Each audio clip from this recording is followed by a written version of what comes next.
শরীরে আগের মতো এনার্জি পাচ্ছেন না, যৌন ইচ্ছা কমে যাচ্ছে। টেস্টোস্টেরন কমে যাওয়ার কারণে এটি ঘটে। টেস্টোস্টেরন হলো পুরুষের শরীরে তৈরি হওয়া একটি গুরুত্বপূর্ণ হরমোন, যেটি নিয়ন্ত্রণ করে পুরুষের পেশি শক্তি, যৌন ইচ্ছা, হাড়ের গঠন এবং আত্মবিশ্বাস বা মুড। যদি টেস্টোস্টেরন কমে যায় তাহলে একজন পুরুষ ধীরে ধীরে শারীরিক এবং মানসিকভাবে দুর্বল হয়ে পড়ে।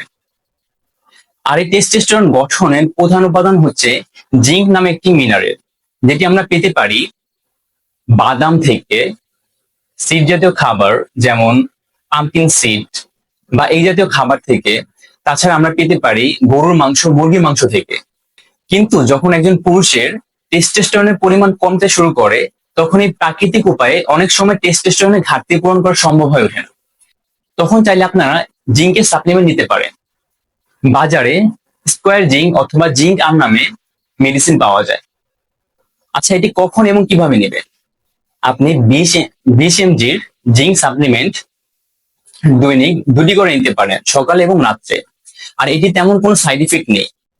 তবে আপনার যদি অন্য কোনো প্রবলেম থেকে থাকে তাহলে অবশ্যই একজন চিকিৎসকের পরামর্শ অনুযায়ী ওষুধ নেবেন এবং জিঙ্ক সাপ্লিমেন্ট ব্যবহার করবেন। আর এরকম নিত্য নতুন ভিডিও এবং আপডেট পেতে আমাদের সঙ্গে যুক্ত থাকুন।